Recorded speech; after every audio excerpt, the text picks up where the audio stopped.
Shalom, salam damai sejahtera di dalam Kristus Yesus, saudara. Selamat datang di channel Teologi Awam, belajar firman Tuhan tanpa sekat denominasi. Hari ini lagi hujan, saudara, di Bantul. Firman Tuhan hari ini Filipi 1 ayat 12 sampai 26. Filipi pasal 1 ayat 12 sampai 26. Mari kita berdoa untuk memohon bimbingan Roh Kudus. Pujian syukur hormat kemuliaan bagimu ya Allah, jawab syukur kasih setiamu atas kami. Terima kasih Engkau menyertai kami sampai saat ini. Terima kasih kasih karunia menyertaan-Mu. Tuhan Yesus, kami mohon sertai kami di dalam kami membaca dan merenungkan firman-Mu. Roh Kudus, berikan kami rema yang benar untuk kami boleh mendapatkan pengertian yang benar akan firman-Mu. Ampuni segala dosa dan kesalahan kami Tuhan. Layakkan kami untuk membaca firman-Mu. Inilah kami ke dalam tangan-Mu, kami berserah. Di dalam nama Tuhan Yesus Kristus, Juru Selamat kami hidup. Haleluya. Amin. Filipi pasal 1. Di bawah judul perikop kesaksian Paulus dalam penjara. Beginilah firman Tuhan. Aku menghendaki saudara-saudara supaya kamu tahu bahwa apa yang terjadi di atasku ini justru telah menyebabkan kemajuan Injil. Sehingga telah jelas bagi seluruh istana dan semua orang lain bahwa aku dipenjarakan karena Kristus. Dan kebanyakan saudara dalam Tuhan telah beroleh kepercayaan karena pemenjaraanku untuk bertambah berani berkata-kata tentang firman Allah yang tidak takut, dengan tidak takut. Ada orang yang memberitakan Kristus karena dengki dan perselisihan, tetapi ada pula yang memberitakannya dengan maksud baik. Mereka ini memberitakan Kristus karena kasih, sebab mereka tahu bahwa aku ada di sini untuk membela Injil. Tetapi yang lain karena kepentingan sendiri dan dengan maksud yang tidak ikhlas. Sangkanya dengan demikian mereka memperberat bebanku dalam penjara. Tetapi tidak mengapa, sebab bagaimanapun juga Kristus diberitakan, baik dengan maksud palsu maupun dengan jujur. Tentang hal itu aku bersukacita, dan aku akan tetap bersukacita. Karena aku tahu bahwa kesudahan semuanya ini ialah keselamatanku oleh doamu dan pertolongan Roh Yesus Kristus. Sebab yang sangat kurindukan dan kuharapkan ialah bahwa aku dalam segala hal tidak akan beroleh malu, melainkan seperti sedia kala. Demikian pun sekarang. Kristus dengan nyata dimuliakan di dalam tubuhku, baik oleh hidupku maupun oleh matiku. Karena bagiku hidup adalah Kristus dan mati adalah keuntungan. Tetapi jika aku harus hidup di dunia ini, itu berarti bagiku bekerja memberi buah. Jadi mana yang harus kupilih? Aku tidak tahu. Aku didesak dari dua pihak. Aku ingin pergi dan diam bersama-sama dengan Kristus. Itu memang jauh lebih baik. Tetapi lebih perlu untuk tinggal di dunia ini karena kamu. Dan dalam keyakinan ini, tahulah aku akan tinggal dan akan bersama-sama lagi dengan kamu sekalian, supaya kamu makin maju dan bersukacita dalam iman. Sehingga kemegahanmu dalam Kristus Yesus makin bertambah karena aku, apabila aku kembali kepada kamu. Demikianlah firman Tuhan. Kita baca renungan di renunganharian.net tanggal 11 November hari Jumat 2022. Alasan atau pilihan. Paulus menasihatkan untuk senantiasa bersukacita. Mungkin hal itu dilakukan sebab hidup syarat akan cobaan. Mungkinkah hal itu dilakukan sebab hidup syarat akan cobaan? Saat situasi tidak baik-baik saja? Tentu bila kita menjadikan sukacita itu pilihan, bukan alasan. Kita bersukacita bukan karena ada apa, tetapi ada apa saja kita mau tetap bersukacita. Dalam mengiringi Yesus, Paulus mengalami banyak kesukaran. Salah satunya ia dipenjarakan dan mendengar ada orang memberitakan Kristus dengan maksud busuk. Melihat situasi di depan mata, tanpa tidak ada alasan untuk bersukacita. Menarik, Paulus mengatakan, Aku bersuka cita dan aku akan tetap bersuka cita. Rupanya tidak sekedar menuturkan nasihat. Paulus memberi teladan untuk menerapkan nasihatnya. Ia menjadikan sukacita bukan sebagai alasan, namun pilihan dari sebuah pilihan. Dari sebuah pilihan muncul alasan. Tidak heran Paulus masih dapat menuturkan alasan bersukacita. Pertama, oleh pemenjaraannya terjadi kemajuan Injil. Anak-anak Tuhan bertambah berani memberitakan firman. Kedua, oleh upaya pemberitaan Kristus. Bahkan mereka yang bermotivasi buruk, Injil makin luas tersebar dan makin banyak orang mengenal Kristus. Alasan atau pilihan, bagaimana kita mendasarkan sukacita selama ini. Sekiranya yang pertama, mari segera mengubah haluan. Jadikan sukacita sebagai pilihan, bukan alasan. Tetaplah bersukacita, walaupun mungkin persoalan sedang menerpa. Dari sebuah pilihan muncul alasan. Tuhan akan mencelikkan mata kita, sehingga kita masih dapat menemukan alasan bersukacita. Salah satunya kita tahu, Tuhan tidak pernah meninggalkan kita. Dia turut bekerja dalam segala sesuatu, termasuk persoalan yang kita alami, untuk mendatangkan kebaikan bagi kita. Ketika kita menjadikan sukacita sebagai pilihan, sebuah hasil akan kita dapatkan, yakni sepanjang hari kita senantiasa bersukacita. Amin.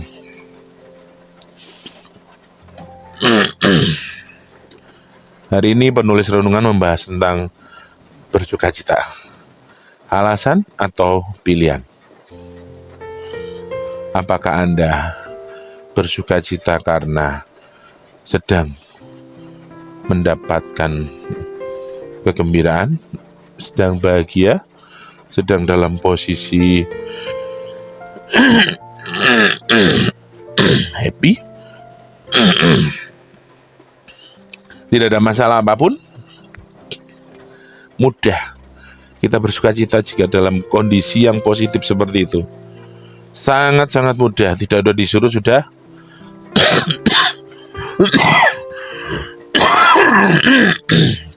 tidak usah disuruh sudah dilakukan. Ya, saudara. Tetapi di sini kita melihat contoh daripada Rasul Paulus. Sedang dipenjara karena tuduhan menyebarkan kekristenan yang kala itu dilarang. Ya. Dan lucunya adalah pembenci Paulus, setelah Paulus dipenjara, justru dalam tanda kutip menyebarkan Injil, meskipun motivasinya jelek, menyebarkan Injil agar hukuman Paulus diperberat. Jadi istilahnya antek-anteknya masih menyebarkan kekristenan. Ya, jadi lucu saudara pemikiran musuh-musuh kekristenan itu kadang. Jadi karena terkesan dilarang, mereka justru menyebarkan Injil juga agar Paulus dihukum lebih berat. Ya. Dan karena Paulus dipenjara,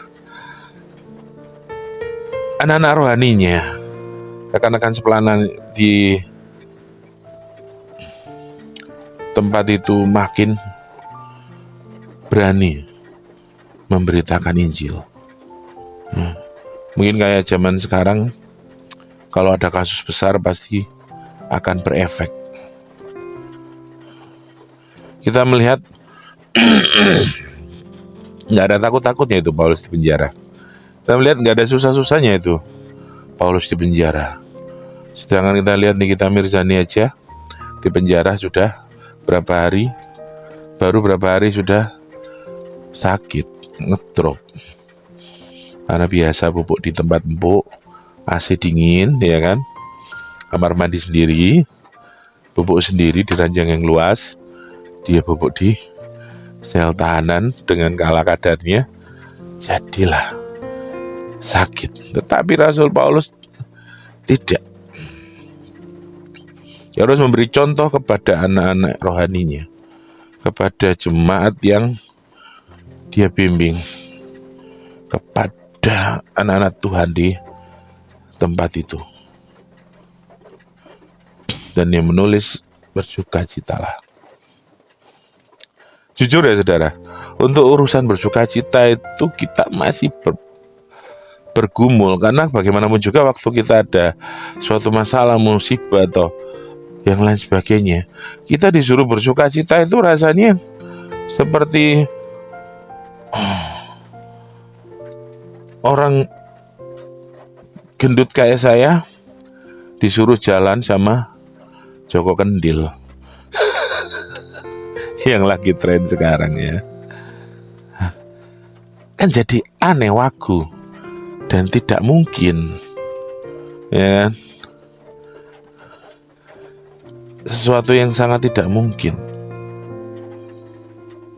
Berat sekali itu terjadi. Tidak usah jauh-jauh musibah.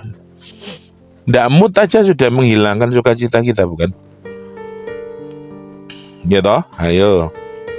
Tidak pegang duit sudah menghilangkan sukacita kita. Tidak mudah saudara. Sesuai dengan teori bersukacita tidak mudah. Apa yang menjadikan mereka orang-orang yang pahlawan-pahlawan iman atau mereka yang benar-benar di dalam Tuhan itu mampu untuk selalu bersukacita di dalam segala hal? Jawabannya tentu adalah Roh Kudus. Wah, ini pasti susah untuk orang-orang Protestan dan mungkin Katolik, ya, yang dalam kesehariannya tidak mengenal Roh Kudus, dalam tanda kutip ya, bukan berarti tidak ada Roh Kudusnya, tetapi kita sendiri seringkali tidak tahu akan kehadiran Roh Kudus, tidak pernah merasakan kehadiran Roh Kudus, karena tidak pernah kita berinteraksi dengan Roh Kudus. Saya sendiri juga kadang merasa sendiri, begitu bad mood, ngapa-ngapain susah. Kita harus berperang melawan kedagingan kita. Bukan berarti terus kita pura-pura sukacita, tidak saudara. Apa yang menjadikan, sebenarnya apa yang menjadikan kita tidak bisa bersukacita adalah di mana hati kita berpusat, dan itu terganggu, itu akan membuat kita tidak bersukacita. Contoh, hati kita ada pada cewek atau cowok yang kita suka. Begitu cewek atau cowok yang kita suka itu dekat sama orang lain, apa yang terjadi? Apakah kita masih bersukacita? Pasti akan ngedrop, cemburu, marah, dan lain sebagainya. Begitu juga jika hati kita ditaruh kepada uang kita, harta kita, ada terjadi sesuatu, kita rugi, kita ditipu, kehilangan, kita pasti akan sangat, bukan hanya bersedih, marah. Bagaimana orang marah bisa bersukacita? Ya kan? Rahasianya adalah apa yang ditaruh di dalam hati kita. Jika Tuhan Yesus yang ditaruh dalam hati kita, jika Roh Kudus yang ditaruh di dalam hati kita, apapun yang terjadi dengan harta kita, apapun yang terjadi dengan kondisi kita, masihkah kita bisa bersukacita? Tentu. Ya, tentu sangat bisa. Karena apa? Hati kita tertuju pada Tuhan. Hati kita terisi dengan sukacita dari Tuhan.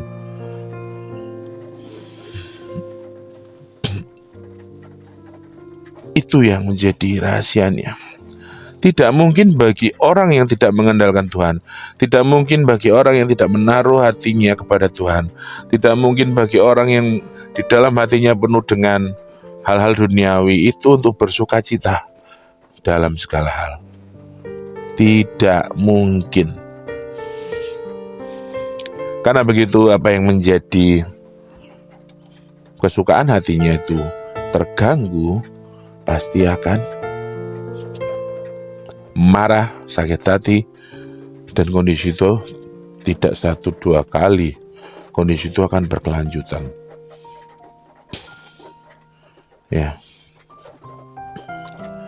itulah yang menjadi rahasianya. Bagaimana Rasul Paulus bisa? Bagaimana pahlawan-pahlawan iman di dalam Alkitab bisa? Bagaimana mereka yang menaruh hati pada Tuhan bisa menghadapi segala sesuatu. Rasul Paulus saat di penjara tidak bingung mikiri, bahkan enak kasih makan di penjara ya, nggak usah cari makan. Rasul Paulus tidak mikiri, waduh siapa yang jaga rumahku ya, waduh siapa yang jaga nanti kalau TV ku hilang atau gimana, ayo galau. Enggak, Rasul Paulus gak mikirin itu karena tidak ada satupun hal-hal itu ditaruh dalam hatinya. Yang ada adalah taruh soal Tuhan, urusan Tuhan, Roh Kudus di dalam hatinya. Itu saja yang dia lakukan. Dan semua orang pahlawan iman lakukan. Mari saudara. Rahasia terbesar dalam hidup ini adalah bersukacita karena Tuhan. Bersukacita karena cintanya Tuhan kita. Jangan salah kita menaruh hati kita. Harta bisa hilang, barang bisa lenyap, rusak. Manusia bisa mati kapan saja. Tetapi Tuhan kita hidup sampai selama-lamanya.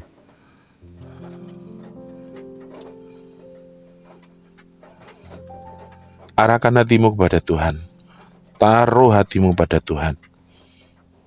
Niscaya engkau akan selalu bersukacita. Tapi tetap tidak mudah juga. Memang benar.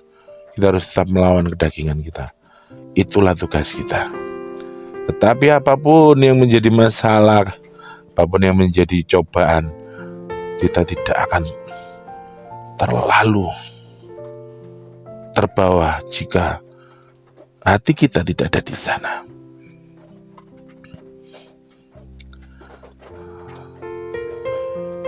Jagalah hati dari segala macam racun dunia. Dan terutama cara menjaga hati adalah serahkan hatimu pada Tuhan. Agar Tuhan yang jaga, taruh di perangkasnya sorga, dijaga baik-baik, diisi dengan sesuatu sukacita, diisi dengan hal-hal yang baik, diisi dengan sukacita penuh, meluber-luber. Jika hati kita sudah taruh pada Tuhan, sukacita penuh, pasti orang lain akan merasakannya. Ya. Tapi semua itu ada tahapnya ya saudara. Pasti kita akan berjuang. Selalu berjuang untuk bersama seperti Yesus. Jatuh, bangkit lagi. Terus berjuang. Selama kita masih bernapas di dunia ini, tidak ada kata selesai untuk berjuang, untuk melangkah menjadi seperti Kristus. Terpujilah Tuhan, mari kita berdoa. Pujian syukur hormat kemuliaan bagimu ya Allahku. Kami mengucap syukur kasih setiamu atas kami. Terima kasih firman-Mu yang boleh kami renungkan tentang Rasul Paulus yang sedang dipenjarakan karena pemberitaan Injil, karena kekristenan. Tuhan Yesus, kami mengucap syukur. Kami diajar bersukacita hari ini. Terima kasih Tuhan.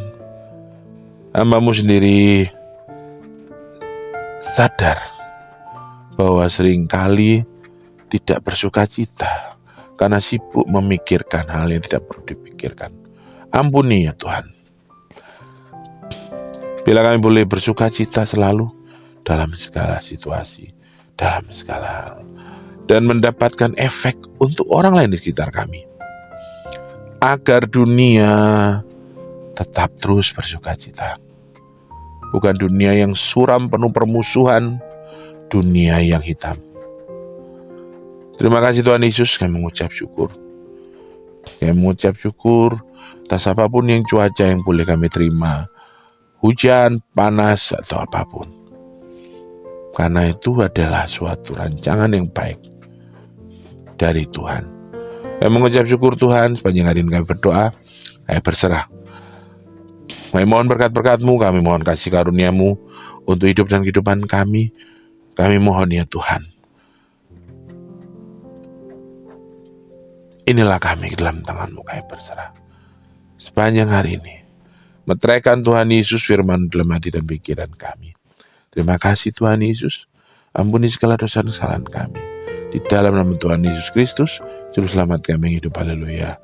Amin. Terima kasih saudara atas waktu dan kebersamaannya. Bila kita tetap bersukacita dan bersukacita di dalam Tuhan Yesus. Sampai jumpa besok. Tuhan Yesus memberkati. Haleluya.